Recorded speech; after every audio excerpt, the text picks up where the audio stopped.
வணக்கம் ஃப்ரெண்ட்ஸ், இன்றைக்கி மீன் பொளிச்சது Kerala style recipe செய்யலாம் வாங்க. வவ்வால் மீன் ஒரு 3/4 கிலோ எடுத்துக்கோங்க. இது ஒரே மீனாக இருக்குது. நீங்கள் சின்ன சின்ன மீனாக இருந்தாலும் பரவாயில்ல. நல்லா கழுவி சுத்தம் செஞ்சு உள்ளே இருக்க அந்த குடல் வேஸ்டேஜ்லாம் எடுத்துருங்க. அந்த செவுளில் இருக்க எல்லாத்தையும் எடுத்துட்டேன் பாருங்கள். இப்போ இந்த மீனில் ஒரு டீப் கட் மாதிரி ஒரு 5-6 கட்டு போட்டுக்கலாம். ஏன்னா இது ஒரே மீனாக பெருசாக இருக்குது. நீங்கள் சின்ன மீனாக இருந்தால் ஒரு 2 ஸ்லைஸ் மட்டும் அதில் போட்டுக்கோங்க. நல்லா டீப் கட்டாக போடுங்க. அப்போ தான் மசாலா உள்ளே இறங்கி சீக்கிரமாக வெந்துடும். அதே போல் அந்த மசாலாவும் உள்ளே போனதுனால டேஸ்ட் அதிகமாக இருக்கும்.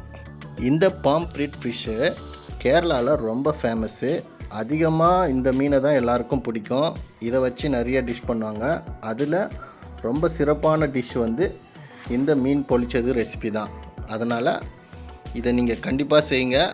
இந்த மீன் பொளிச்சது ரெசிபியை பலர் அவங்கவுங்க ஸ்டைலில் டிஃப்ரெண்ட் வேலை செய்வாங்க. நம்ம ஸ்டைலில் சின்ன பசங்கள்லேருந்து எல்லோருமே சாப்பிட்ற மாதிரி ஒரு வேலை தான் செஞ்சுருக்கோம். பாருங்கள், நல்லாயிருக்கும். நம்ம சாதாரணமாக மீன் வறுக்கிறத விட இது வேலை கொஞ்சம் ஜாஸ்தி தான். கொஞ்சம் மெனக்கெட்டு செய்யணும். அதுக்கேற்ற சுவையும் அதுக்கேற்ற பலனும் கண்டிப்பாக உங்களுக்கு கிடைக்கும். இப்போது மசாலா ரெடி பண்ணலாம். தனி மிளகாய் தூள் 1.5 டேபிள் ஸ்பூன் போடுறேன். நீங்கள் காரம் கம்மியாக வேணும்னு நினைக்கிறவங்க 1 டேபிள் ஸ்பூன் போட்டுக்கோங்க, போதும். மஞ்சள் தூள் 1/2 டீஸ்பூன். உப்பு உங்கள் தேவைக்கு ஏற்றாப்போல், உங்கள் டேஸ்ட்டுக்கு ஏற்றாப்போல் போட்டுக்கோங்க. இஞ்சி பூண்டு விழுது 1 டேபிள் ஸ்பூன் போட்டுக்கோங்க. எலுமிச்சை சாறு 2 டீஸ்பூன் சேர்த்துக்கோங்க. தேங்காய் எண்ணெய் 2 டேபிள் ஸ்பூன் இதில் சேர்த்துக்கோங்க. கேரளா ஸ்டைல் ரெசிபின்றதுனாலையும் டேஸ்ட்டு நல்லா இருக்குன்றதுனாலையும் இதையே சேர்த்துக்கோங்க. இப்போ இதை கொஞ்சம் நல்லா கலந்து விடுங்க. இதில் கொஞ்சம் தண்ணி சேர்த்துக்கோங்க. ரொம்ப சேர்த்துறாதீங்க. கொஞ்சமாக சேர்த்து நல்லா ஒரு பேஸ்ட் மாதிரி வரா மாதிரி நல்லா கட்டி இல்லாமல் கலந்துக்கோங்க. இந்த கலவையில் நான் கலர் பவுடர் சேர்க்கலை. இந்த ரெசிபிக்கு அது அவசியம் இல்லை, அதனால் தேவைப்படலை. நீங்களும் சேர்க்காதீங்க. நம்ம சுத்தம் செஞ்சு எடுத்து வச்சுருக்க மீனில் இந்த மசாலாவை நல்லா தடவுங்க. அந்த வயிற்று பகுதி உள்ள மேலே கட் பண்ண இடத்துல எல்லா இடத்துலையும் தடவுங்க. இந்த சேனலை புதுசாக பார்க்குற நண்பர்கள் சப்ஸ்கிரைப் பண்ணுங்கள். கூடவே பெல் பட்டனையும் அழுத்துங்க. நீங்கள் பண்ணுற சப்ஸ்கிரைப் மற்றும் லைக்கால் எங்களுக்கு மகிழ்ச்சியும் மற்றும் ஊக்கமும் கிடைக்கும். கண்டிப்பாக பண்ணுங்கள் நண்பர்களே. நாங்கள் புதுசாக வளர்ந்து வரும் ஒரு சின்ன சேனல் தான். உங்கள் சப்போர்ட் எங்களுக்கு எப்பவும் தேவை நண்பர்களே. நன்றி. இந்த மீனில் எல்லா இடத்துலையும் படுற மாதிரி மசாலாவை தடவிடுங்க. கையை வச்சு கூட பண்ணுங்கள், நல்லது தான், நல்லாயிருக்கும். இதை விட வேலை ஈஸியாக முடிஞ்சிடும்.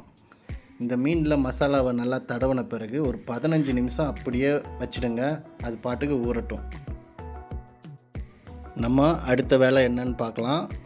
ஒரு பேனை வைங்க. அதில் 2 டேபிள் ஸ்பூன் தேங்காய் எண்ணெயை சேர்த்துக்கோங்க.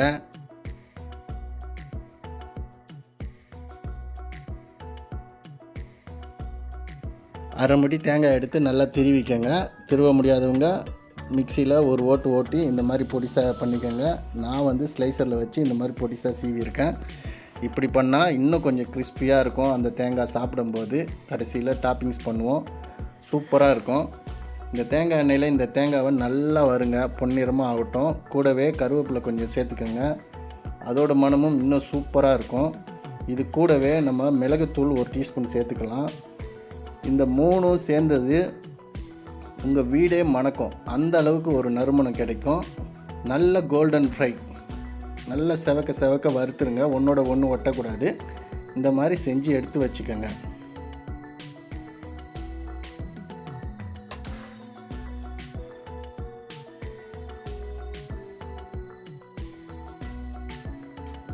பாருங்கள், இந்த மாதிரி உதிரியாக இருக்கணும். அந்த அளவுக்கு நல்லா வறுக்கணும். இந்த பதம் வந்தோடனே இதை எடுத்து ஓரமாக வச்சுருங்க.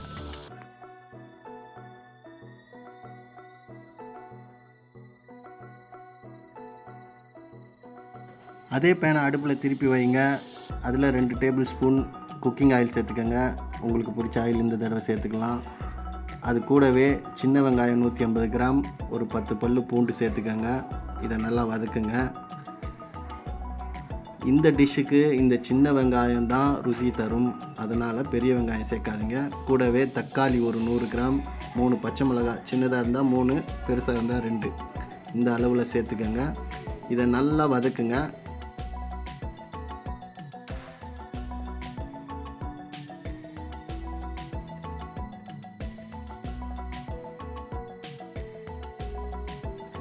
இங்கே பாருங்கள், இந்த அளவுக்கு வதங்கணும். வெங்காயம் தக்காளி எல்லாம் இந்த அளவுக்கு நல்லா வதங்கிடுச்சுன்னா எடுத்து இதை ஒரு மிக்சியில் போட்டு அரைச்சிக்கோங்க. அரைக்கிறது எப்படி அரைக்கணும்னா 75% அரைக்கணும். அதாவது கொரகொரப்பாக இருக்கணும். ஃபைன் பேஸ்ட்டாக அரைச்சிடாதீங்க. இந்த மாதிரி முக்கால்வாசி அரைங்க. கொஞ்சம் கொஞ்சம் அந்த திப்பி திப்பியாக இருக்கட்டும். அப்போ தான் அது டேஸ்ட்டாக இருக்கும், பார்க்கவும் நல்லாயிருக்கும். அரைச்ச விழுதை திருப்பி அந்த பேன்லேயே போட்டு நல்லா வதக்குங்க. இதில் இருக்க பச்சை வாசனை கொஞ்சம் இருக்கும், அதுவும் போகட்டும். இது கூடவே ஒரு டேபிள் ஸ்பூன் தனி மிளகாய் தூள் சேர்த்துக்கோங்க. ஒரு 2 பிஞ்சு மஞ்சத்தூள் சேர்த்துக்கோங்க. தனியாத்தூள் ஒரு டேபிள் ஸ்பூன் சேர்த்துக்கோங்க. சீரகத்தூள் 1 டீஸ்பூன் சேர்த்துக்கோங்க. உப்பு உங்கள் தேவைக்கேற்ற போல் சேர்த்துக்கோங்க. இதை நல்லா வதக்குங்க. வெங்காயம் தக்காளியை நம்ம இந்த அளவுக்கு அரைச்சிருக்கோம். கேரளாவில் இப்படி செய்ய மாட்டாங்க. ஓரளவுக்கு இடித்து போடுவாங்க, இல்லைனா ஒன்றும் பாதியமாக போடுவாங்க. நான் குழந்தைங்கள மனசில் வச்சுட்டு இந்த அளவுக்கு அரைச்சிருக்கேன். இல்லை உங்களுக்கு அந்த மாதிரி வேணும்னாலும் பண்ணிக்கோங்க. இப்போ இதில் 200 ml தண்ணி சேர்த்துக்கோங்க. தண்ணி சேர்த்து நல்லா கலந்து விடுங்க. கலந்து விட்ட பிறகு ஒரு மூடியை போட்டு 1 நிமிஷத்துக்கு மூடி வைங்க. அதுக்கப்புறம் திறந்து அடுப்பை சிம்மில் வச்சுட்டு லோ ஃப்ளேமில் 15 நிமிஷம் அப்படியே வேக விடுங்க. அதில் இந்த மசாலாவில் இருக்க எண்ணெய் தனியாக பிரிஞ்சு வரும். அந்த ஸ்டேஜ் வரும்போது நம்ம எடுத்துக்கலாம். இந்த சேனலை புதுசாக பார்க்குற நண்பர்கள் சப்ஸ்கிரைப் பண்ணுங்கள். கூடவே பெல் பட்டனையும் அழுத்துங்க.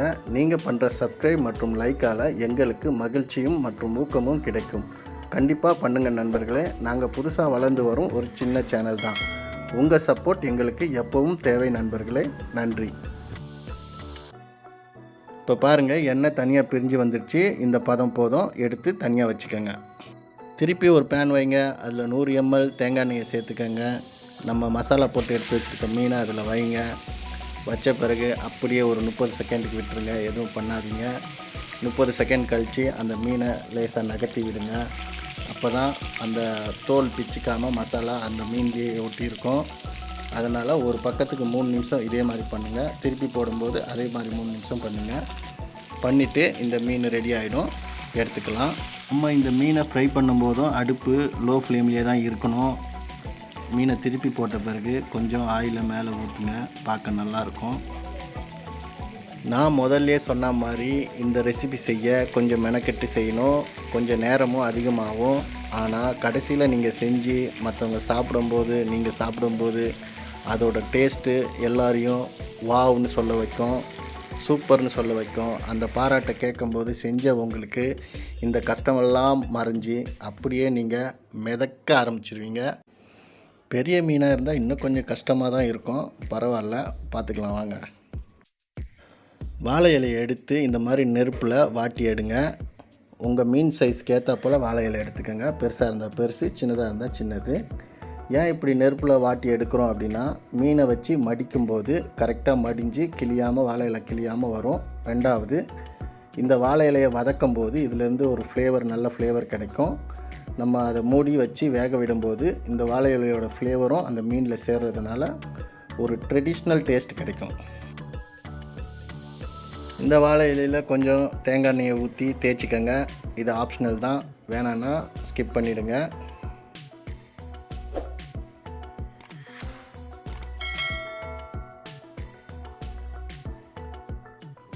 ஃபஸ்ட்டு நம்ம ஃப்ரை பண்ணி எடுத்து வச்சுருக்க தேங்காவை நல்லா அப்படியே தூவி விட்டுக்கங்க.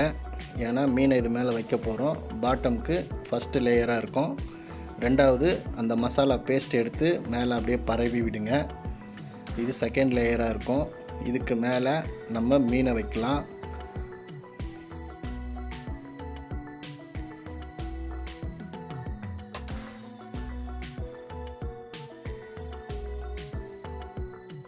இந்த மீனை இது போல் வச்ச பிறகு இதுக்கு மேலே அந்த மசாலா பேஸ்ட்டை ஃபுல்லாக தடவுங்க. மீனே தெரியக்கூடாது, அந்த அளவுக்கு உங்கள்கிட்ட இருக்க பேஸ்ட்டை எல்லாத்தையும் எடுத்து மேலே போட்டு ஃபுல்லாக்கிடுங்க.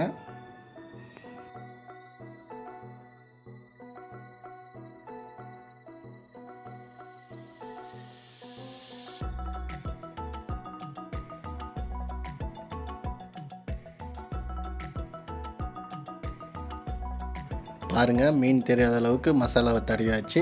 இந்த மசாலாவுக்கு மேலே திருப்பி நம்ம அந்த வறுத்த தேங்காவை போடுங்க. இந்த வறுத்த தேங்காய், இந்த மசாலா, இந்த மீன் மூணுமே நீங்கள் கடித்து சாப்பிடும்போது அந்த அளவுக்கு ஒரு ருசியை தரும். இப்போ இந்த வாழை இலையை அந்த மீன் தெரியாத அளவுக்கு நல்லா மடிச்சுக்கங்க.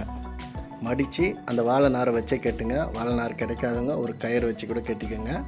இப்போ நான் ஒரு பெரிய தவா வச்சுருக்கேன். அந்த தவாவில் தேங்காய் எண்ணெயை கொஞ்சம் அப்ளை பண்ணுறேன். அப்போ தான் அந்த இலை கருகாமல் நல்ல ஸ்மெல் கிடைக்கும். தடவின பிறகு அந்த மீனை வைங்க. வச்சு இதை கவர் பண்ணுற மாதிரி ஒரு மூடி, இட்லி சட்டி மூடியோ அதுக்கு ஏற்ற மாதிரி ஒரு மூடியை போடுங்க. ஒரு பக்கத்துக்கு ஒரு 3 நிமிஷம் விடுங்க. திருப்பி போட்டு அதே மாதிரி இந்த பக்கம் ஒரு 3 நிமிஷம் விடுங்க. அப்புறமா இதை திறந்து பார்ப்போம்.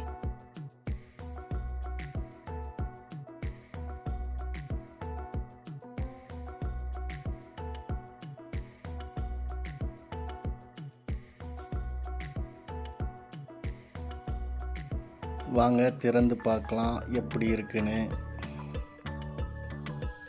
இந்த வாழை இலையை பிரிக்கும் போதே நம்ம செஞ்ச இந்த மீனோட வாசனை பார்த்திங்கன்னா இந்த ரூம் ஃபுல்லாக நறுமணம் வீசுது.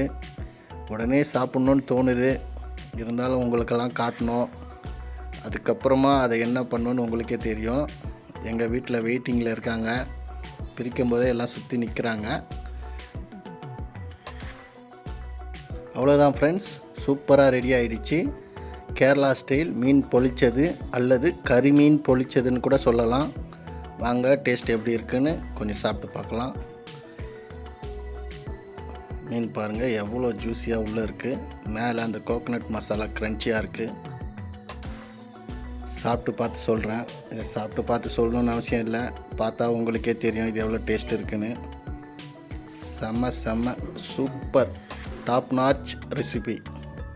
கண்டிப்பாக நீங்களும் இதை செஞ்சு பாருங்கள். செஞ்சு பார்த்துட்டு எனக்கு கமெண்ட்ஸில் போடுங்க நண்பர்களே.